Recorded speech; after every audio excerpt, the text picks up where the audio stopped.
మహబూబ్నగర్ జిల్లా కిస్టారంలో రాత్రి వరద ఉధృతికి వృద్ధ దంపతులు కొట్టుకుపోయారు. వారి ఆచూకీ కోసం రెస్క్యూ ఆపరేషన్ కొనసాగుతుంది.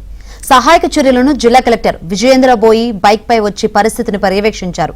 బాధిత కుటుంబ సభ్యులను పరామర్శించారు. సహాయక చర్యలు వేగవంతం చేసి గల్లంతైన వారి ఆచూకీ తెలుసుకోవాలని అధికారులను ఆదేశించారు. బాధిత కుటుంబ సభ్యులను ప్రభుత్వ పరంగా ఆదుకుంటామని చెప్పారు.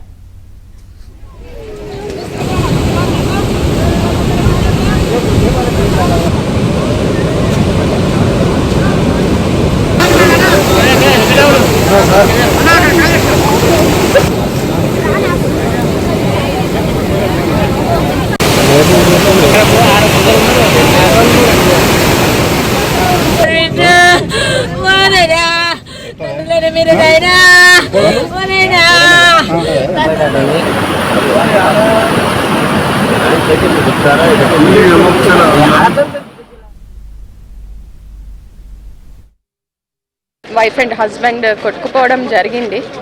అది మన జిల్లా డిస్ట్రిక్ట్ ఫైర్ ఆఫీసర్ గారు, తర్వాత ఎస్డిఆర్ఎఫ్ టీం కూడా సెర్చ్ ఆపరేషన్స్లో ఉన్నారు. నిన్న సాయంత్రం చేయడం జరిగింది, మనకి దొరకలేదు. మళ్ళీ ఉదయం నుంచి కూడా వాళ్ళు ఈ సెర్చింగ్లోనే ఉన్నారు. అయితే ఇది సడన్గా జరిగింది, అంటే వర్షం వచ్చి సడన్గా ఓవర్ఫ్లో అయ్యి వాటర్ రావడం వల్ల, అంటే వారికి హెచ్చరించినా కూడా వెళ్ళొద్దు, మీరు ఈరోజు ఇక్కడే ఉండి వెళ్ళండి అని చెప్పి ఊరి వాళ్ళు చెప్పినా కూడా వారు వినకుండా కొంత వెళ్ళడానికి ప్రయత్నించినట్టు తెలుస్తుంది. మరోవైపు తమ కుటుంబ పెద్దల ఆచూకీ లభించకపోవడంతో కుటుంబ సభ్యులు కన్నీటి పర్యంతమవుతున్నారు. మరింత సమాచారం మా ప్రతినిధి బసవరాజ్ అందిస్తారు.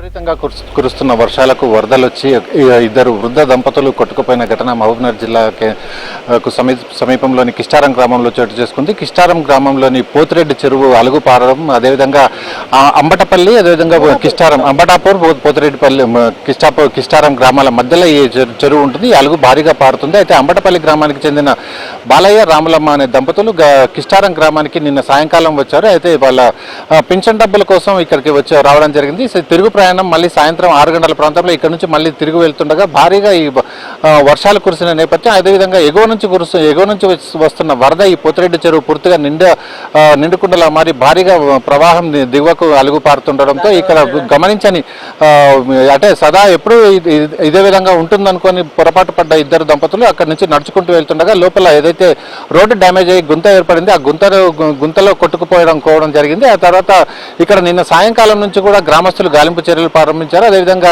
ఇప్పటికే జిల్లా కలెక్టర్ విజయేంద్ర బోయి కూడా ఇక్కడికి వచ్చి సమీక్ష నిర్వహించారు. బాధితుల కుటుంబాలను పరామర్శించడం జరిగింది. వారికి కావాల్సిన సాయం చేయడం కూడా హామీ ఇవ్వడం జరిగింది. దాంతోపాటు ఖచ్చితంగా ఇక్కడ ఎవరైతే వరదల్లో చిక్కుకున్నారో వారిని బయటకు తీసేందుకు సాయశక్తులా కృషి చేస్తున్నామని చెప్పి కూడా చెప్తున్నారు. ఇక్కడ వాళ్ళ యొక్క బంధువులు ఉన్నారు, బాలయ్య, రాములమ్మ బంధువులు ఉన్నారు. వాళ్ళని అడిగి తెలుసుకుందాం. ఎన్ని గంటలకు వచ్చిండ్రు, రోజు వస్తున్నారా లేకపోతే ఇంత పెద్ద ప్రవాహం వర్షం పడినప్పుడు మా పెద్దమ్మ రాకపోయని చెప్పి మా పెద్ద వచ్చిందంట. మా పెద్ద వచ్చి తోలుకొని వస్తున్నట, కిషోరం వచ్చి తోలుకొని పైసలు తీసుకున్నారంట, వస్తున్న సమయంలో ఇదే జరిగింది సార్. అంతే. ఓకే. అయితే నిన్న సాయంకాలం ఏదైతే వాళ్ళు ప్రవాహం అంటే అబ్జర్వ్ చేసి మొదటగా భార్య వచ్చింది, భార్యను తీసుకునేందుకు భర్త కూడా వచ్చాడు. ఇద్దరు కూడా అక్కడికి వచ్చి వరదలో చిక్కుకొని కొట్టుకుపోయిన పరిస్థితి ఉంది. అయితే ఉదయం నుంచి కూడా ఇక్కడ ఫైర్ సిబ్బంది, అదేవిధంగా ఎస్డిఆర్ఎఫ్ 2 బృందాలు కూడా ప్రయత్నిస్తున్నప్పటికీ ఇప్పటికీ ఫలితం రాలేదు. ఎట్లాంటి చర్యలు చేపడుతున్నారు సార్, ఏంటి మొత్తం పరిస్థితి? మాకు నిన్న సాయంకాలం మాకు కాల్ రావడం జరిగింది. ఇద్దరు ఇలా ఒక వాగులో కొట్టుకుపోయారనే సమాచారం రావడంతో నిన్న నైట్ మా సిబ్బంది ఇక్కడికి వచ్చి గాలింపు చర్యలు స్టార్ట్ చేయడం జరిగింది. సో నైట్ లేట్ 9-9:30 తర్వాత మేము బోట్ ఆపరేషన్ ఇబ్బంది కావడం వల్ల పొద్దున ఎర్లీ మార్నింగ్ 6 o'clock నుంచి మేము గాలింపు చర్యలు స్టార్ట్ పెట్టాము. ఆల్మోస్ట్ స్టార్టింగ్ పాయింట్ నుంచి 600 మీటర్ వరకు మన టీమ్స్ తరువుగా చెక్ చేశాయి. అటు ఇటు చెక్ చేసి అసలు ఎవరైనా ట్రేసెస్ ఆఫ్ ఉన్నాయా అనేది చూసాము. బట్ మాకు ఏం పాజిటివ్ సిగ్నల్ రావలేదు. బట్ స్టిల్ మళ్ళీ మేము దొరికేంత వరకు మా గాలింపు చర్యలు కంటిన్యూ చేస్తుంటాం.